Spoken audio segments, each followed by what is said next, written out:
4 ans après cet assassinat antisémite, la famille de Sarah Halimi attend toujours. Elle attend que l'assassin soit jugé. Elle veut un procès et que justice soit faite. Mais Kobili Traoré a été jugé pénalement irresponsable le soir du meurtre. Il avait fumé trop de cannabis, ce qui, selon les experts, a provoqué chez lui une bouffée délirante. Donc, il n'est pas apte à comparaître. Depuis 4 ans, les avocats des proches de Sarah Halimi se battent pour qu'un procès puisse avoir lieu. Et c'est une décision très attendue aujourd'hui, celle de la Cour de cassation. Va-t-elle ou pas rejeter l'irresponsabilité pénale de Kobili Traoré? En clair, un procès aura-t-il enfin lieu? Pour en parler, maître Nicolas Benouesh, l'un des avocats de la famille Halimi et avocat de l'OJE. Bonjour. Bonjour. Alors, maître Nicolas Benouesh, comment les proches de Sarah Halimi abordent cette journée décisive ?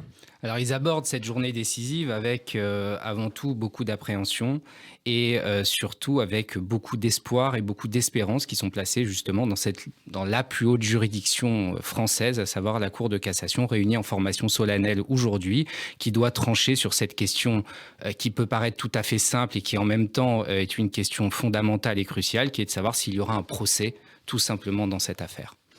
Du coup, qu'attendez-vous de l'audience d'aujourd'hui ? On attend de l'audience d'aujourd'hui, au fond, que le droit soit clarifié.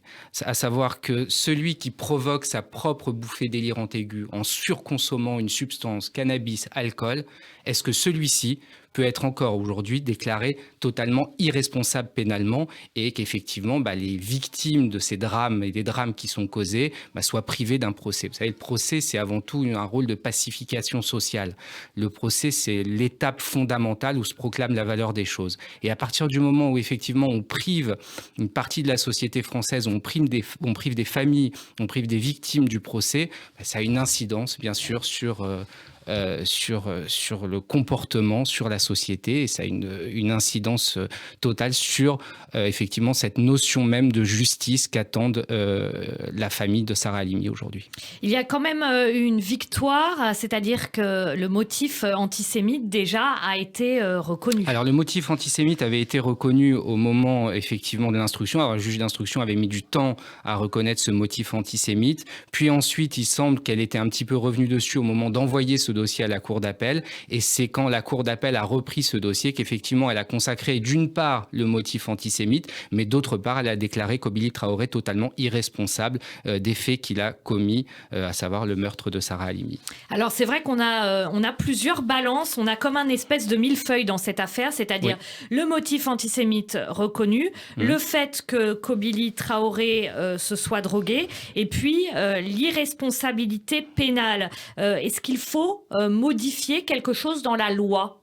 Oui, il faut modifier quelque chose dans la loi. Ce qu'il faut modifier dans la loi, si vous voulez, c'est cet article 122-1 alinéa 1 du Code pénal qui consiste à dire que, effectivement, dès lors qu'une personne voit son discernement totalement aboli, cette personne est déclarée irresponsable pénalement, c'est-à-dire qu'elle ne sera pas jugée. Il ne faut pas remettre en cause le principe, mais il faut préciser cette loi. C'est-à-dire que celui qui provoque sa propre abolition du discernement, celui qui provoque sa propre défaillance du discernement, ne peut pas voir considérer cette faute préalable comme un système exonératoire de responsabilité. Sinon, on ouvre les portes à tout et n'importe quoi, à savoir effectivement celui qui projette de commettre un acte d'une violence extrême se verrait exonéré totalement de responsabilité en prenant du cannabis à haute dose, en prenant de l'alcool à haute dose, et donc rentrerait, en fait c'est une sorte de vade-mecum de l'irresponsabilité qui est en train d'être instituée par ce que certains de mes confrères ont appelé cette jurisprudence Sarah Halimi qu'a posé la chambre d'instruction de la Cour d'appel de Paris dans ce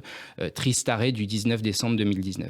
Quand vous parlez de jurisprudence Sarah Halimi, ça veut dire qu'auparavant, il n'y a jamais eu d'affaire comme ça, où il y avait un espèce de choc entre l'avis psychiatrique des experts et puis, par exemple, la consommation de certaines substances. C'est la première fois que ça se produit et que ça fait de telles conséquences, c'est-à-dire pas de procès ? C'est-à-dire qu'avant, le consensus, on va dire, psychiatrique, qui correspond d'ailleurs tout à fait à l'expertise qu'a rendue le docteur Daniel Zaguri dans ce dossier, était de dire que celui qui provoque sa propre bouffée délirante aiguë ne peut pas être considérée comme abolie totalement du discernement. C'est Donc, ça quelqu'un veut qui dire est altéré du discernement. Ça veut dire qu'il y avait des procès dans ce cas-là. Bien sûr. Bien sûr. C'est-à-dire, je ne remets pas en cause le fait qu'on puisse expliquer à un jury populaire le cheminement qui a conduit à la bouffée délirante aiguë, qu'on explique à une formation collégiale, que ce soit en matière correctionnelle ou que ce soit en matière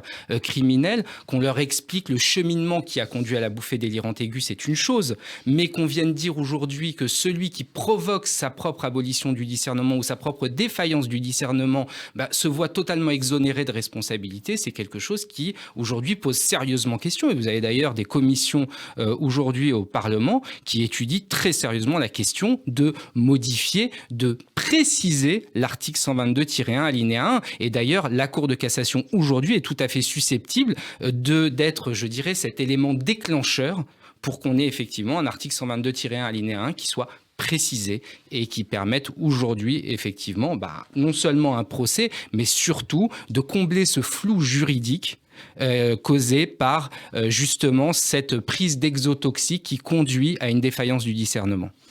Le procès, c'est aussi quelque chose pour les proches des victimes, la famille des victimes. Pour eux, ils sont privés de procès donc depuis 4 ans. Comment est-ce qu'ils le ressentent et comment vous faites, vous, avocat, parce que vous êtes aussi à leur côté, pour les aider à tenir et à faire qu'ils n'en souffrent pas trop et qu'ils ne puissent pas avoir d'attente inespérée? Et on est, si vous voulez, ce rôle un petit peu d'intermédiaire entre une justice qui se doit de préciser les contours de la notion d'abolition du discernement de responsabilité et une famille qui souffre, qui en même temps est profane en la matière parce que ce ne sont pas des juristes et qui attend énormément de la Cour de cassation. Donc on a effectivement ce rôle d'intermédiaire à la fois pour non pas les rassurer, mais en tout cas leur dire que tout n'est pas perdu et qu'aujourd'hui il se passe quelque chose de vraiment important à la Cour de cassation réunie en formation solennelle. Merci beaucoup Nicolas Benouache d'avoir été avec nous sur Radio J, donc avocat de l'OJE et de la famille Halimi. Merci beaucoup. Merci à vous.